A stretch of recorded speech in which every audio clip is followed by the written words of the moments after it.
Dağın başka bir hadisinde Peygamberimiz sallallahu aleyhi ve sellem aytadi. Bizden emes kimde kim uşul dünyөнü akireti üçün taşlap koysa deydi. Jana akiretini dünya üçün taşlap koysa al bizden cemaattan emes deydi.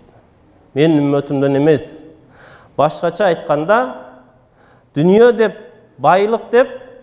baylık menen dünyanın артынан çurkap akiret işi kalıp kalgan bolsa anda al insandı Peygamberimiz emne deydi, al menden emes деп айтып жатат.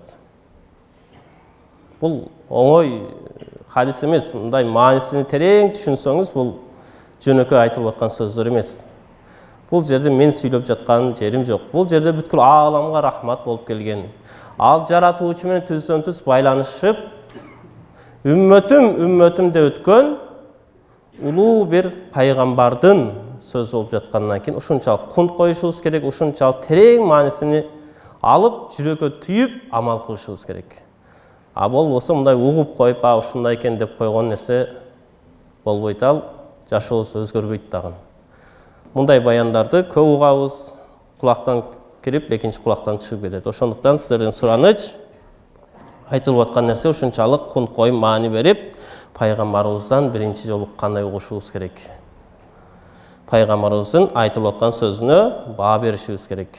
Пайгамбарыбыз айтат, кимде ким өзүнүн dünya деп акиретти таштап койсо, же болбосо акирет деп мечитке жатып алып, үй бүлөсүнү, бала чакасын, өзүнүн ырыскысын адалдан таап жегенди таштап койсо дагы, ал дагы бизден эмес дейт. Кээ бир туугандар ушундай го, үй бүлөнү таштап, башканы таштап, акирет деп только намаз окуш керек, ушинтиш керек, дават кылыш керек, же илим окуш керек деп чыгып кетсе, мундагы пайгамбар жок, менден эмессиң дейт. Dünya akiretти бул Алла Таала мусулман үчүн жаратты. Куранда Алла Таала айтат, "Халакалакум", силер үчүн жараттым бул ааламдын баарын дейт. "Саххаралакум", силерге баш ийдирип койдум дейт. Көрдүңүзбү? Ушунчалык чоң ай, күн, жылдыз, асман, тоо, таш, шамал бүт баары мусулман үчүн баш ийип турат. Бул капыр үчүн жаралган эмес бул дүйнө. Бул дүйнө капыр үчүн баш ийип аткан жери жок.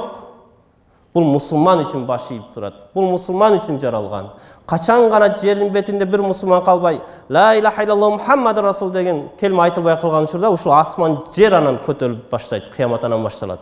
Ошон үчүн Кур'ан-ы Каримде дан Алла Таала эмне дейт? Бизге айтат, "Роббана атина фид дунья хасана, ва фил ахирати хасана."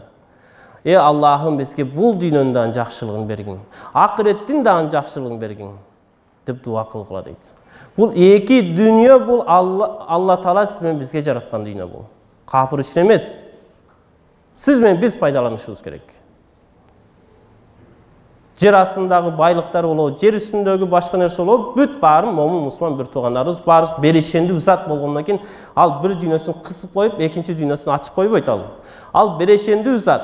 Ал эч нерсе муктаж болбогон зат, ушул дүйнөдө дагы бүт баарын биз үчүн жаратып койду.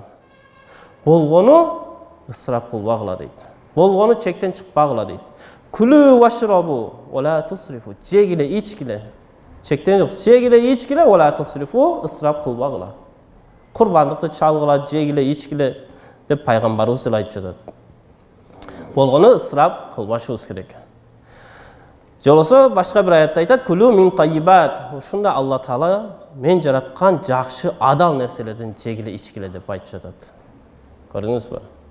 Alhamdulillah, бұл алам сізбен біз үшін жаралыптыр, болғаны шул аламды пайдаланып жатқанда чектен шықпашыбыз керек.